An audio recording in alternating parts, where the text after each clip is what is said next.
Wait, so you thought this would go on forever? Did I not tell you to hold on before you jump to any conclusions? Even after the B 2 bombings on the 21st, did I not say it could mark the end, not the beginning, of the US involvement? Guys, Trump just announced that Israel and Iran have agreed to a complete and total ceasefire. Knowing Trump, he's, started running before the person fired the gun for the sprint. But he's not factually wrong, likely, right? The ceasefire ends what Trump is calling the 12-day war. But here's what mainstream media won't tell you, right? This is exactly what Iran wanted. Did you hear that on Sky News? Did you hear that on BBC when a ceasefire was agreed? Or did it come out looking like, Israel's, very generous, very kind for being restrained against Iran, this barbaric, crazy regime, right? This is exactly actually what Iran wanted and exactly what Israel dreaded. I'll come back to that later. First, let's break down the details of the ceasefire. The ceasefire is happening in phases. First phase, Iran stops attacking for 12 hours. Second phase, Israel stops attacking for 12 hours. Then it's over. It's quite straightforward, actually. But think about this. Israel started this war by launching surprise attacks on Iranian nuclear facilities on June 13th, claiming they had to stop an imminent, nuclear threat. Iran's a few days from building the bomb. Since then, hundreds of airstrikes, hundreds of ballistic missiles in response, a huge amount of infrastructure damage in both countries, and that's even with Iranian strategic restraint. Chaos, basically, and a Middle East that was gearing up for long-term conflict and instability. Right? Russia, China, the world basically were eyeing up the situation. Strait of Hormuz, is it going to close? Is it not going to close? Have I made videos on it? I've made videos on it, right? So it was a possibility. Yet Iran is still standing. Their leadership is intact. And they forced Israel to the negotiating table. On the Israeli side, the government's divided and arguing. Some are angry at the ceasefire acceptance by the Israeli state. Some are saying, why a ceasefire here only? Let's ceasefire everywhere. Ceasefire in Gaza, they cry. Right? That's the Yair Golan, I think, of the centrist party in Israel. Netanyahu has been abandoned by Trump, who essentially said, I did a strike with 14 bunker busters. Don't you dare ask any more from me. Khalas, I'm done, even though he doesn't speak Arabic. You get the point, right? And Israeli cities continue to suffer under the shadow of Iran's ballistic missiles, especially after they started, announcing new ballistic missiles, more lethal ones that can dodge all four layers of Israeli defenses with boosted effectiveness, right? Ghost missiles. Israel was like, ghost missiles? Are you kidding? We can't get big boy, big daddy USA into this fight. They just dropped a few bombs and then they're off. It's like a cameo role. And you're leveling up.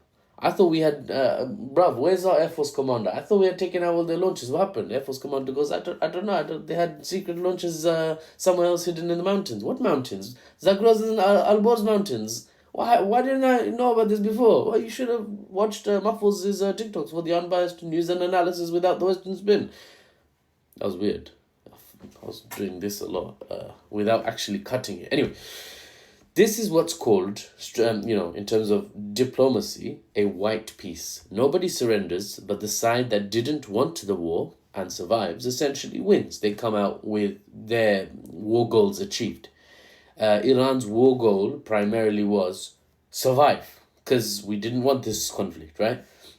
As I said, many don't know because, maybe you just started following me. But as I said, before this all started on June 13th, I said, Iran's war goal is to survive because Iran is in a position where the lion might be completely unchained.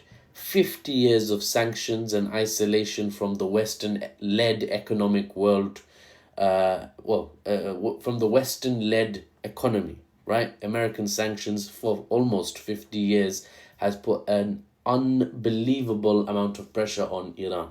Now, as the West is owning a smaller slice of the global economic pie and China's, slice is rising, is the animation budget in action again. As China and the global South increase the, amount of the world economic pie that they occupy and the West's amount is, narrowing, Iran is aligned with China and Russia, so Iran is standing to benefit more and struggle and suffer less as a result of sustained sanctions. On top of that, I made videos months ago saying China is probably telling Iran, listen Iran, listen boy, Go to America, negotiate with them, talk about how you'll give up your enriched uranium, da da da da da. Get some sanctions relief, right? Get the sanctions on your economy lifted. You can grow faster, you can prosper more, you can, work with me better, right? I want my trade partners to be richer countries, then I can do more, do more buying and selling. That you guys have a 90 million strong population that really under sanctions has really suffered. They don't buy as much, they don't spend as much, they don't earn as much. Improve that, and I benefit, you benefit, we all benefit. And Persians and Han Chinese can start dancing together, not singing Kumbaya, maybe singing I don't know. Anyway, the point is, Iran stood to benefit, and China was advising Iran to negotiate with the West to get the sanctions lifted, right? So the trajectory for Iran was actually excellent, because a country suffering under sanctions, then suddenly having those sanctions removed, is likely to just explode, economically, because they've grown accustomed to being restricted and they still manage. It's like walking around with weights on your ankles, right? If suddenly the weights are removed, now suddenly you're going to be a lot stronger than the average person, because you've built up your leg muscles, your ankle muscles, I guess, to accommodate for those weights. So when the weights are off, you're actually much stronger than the common person now. That's actually how Superman works, because the planet he's from, gravity's... Anyway, my point is, Israel saw all that and thought, now's our time. The window is closing where America would aid us in a war. Let's kick something off. What's our reason? What reason can we use? Well, Benjamin Netanyahu, since before I was born, has been talking about how Iran's nuclear weapons program is almost ready to build a nuclear device. So let's just activate that one again. Why not? It worked for Saddam Hussein as well. People have very short memories. We can just activate that again. Dangerous Arab, it's not even Arab, it's Persian, but dangerous Middle Eastern country gets access to WMDs, weapons of mass destruction. Let's just activate that again. They forget. The people forget. So they tried it. Now, they flopped, because a peace means Israel didn't get what it wanted. They didn't get the US to come in. They didn't get a ground invasion. They didn't get a full invasion. They didn't get the overthrow of the Iranian government. They got nothing. A couple of videos ago, I was talking about balkanizing of Iran, but I said that if the US doesn't fully commit, and if Iran can play its cards right, not escalate too far, just respond enough to keep their population stable, and keep this idea that we're not completely finished. We will be able to respond. If they keep that dynamic, if they keep that balancing act, they might come out of this with a peace, which is what they want. That's what's happened, guys. That's what's happened. Iran's foreign minister even said today they never formally agreed to the ceasefire yet. Now this is important. It means Iran's calling the shots, right? If Iran keeps sending missiles into Tel Aviv, Haifa, the ceasefire is delayed. And what's Israel going to do in response to that? With the US clearly out of the ring, Israel knows it cannot survive weeks, let alone months. No way, right? Israel bit off basically more than it could chew, as I was saying, as part of my analytical conclusion. Even during the days when most people had concluded, I'm looking at you, Geo Hussar, 400k on TikTok, real geopolitical analyst, but unfortunately Western leaning, so I'm not sure what he's doing, because you could just go to Sky News, get the same narrative. Okay, more power to you though. You do you, boo.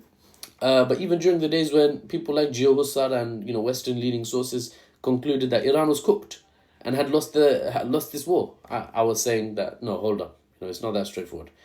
They saw Israeli jets flying over Tehran, saw Trump talking about Israeli air superiority over Iranian capital. They thought Iran's cooked. But an understanding of how Iran has prepared for the last few decades for a conflict like this, and an understanding of how Iran's built itself to be resilient, to retreat back into their mountains in times of conflict, an understanding that Israel has high alpha damage, high initial strike damage, but when faced with return fire, they shatter like a glass cannon. That understanding of the geopolitical dynamics of these regional rivals is why I made several videos saying, despite what it looked like on the surface, I basically said, geostrategically it looks like Iran is winning. Many people said, lol, Iranian spokesperson, lol, Iran's winning only on TikTok, Now, where are you now? Israel is scrambling for an exit strategy. Iran looks likely to give it to them because it benefits them. Now, there's plenty more to talk about, but I'll wrap up here because it's been 10 minutes.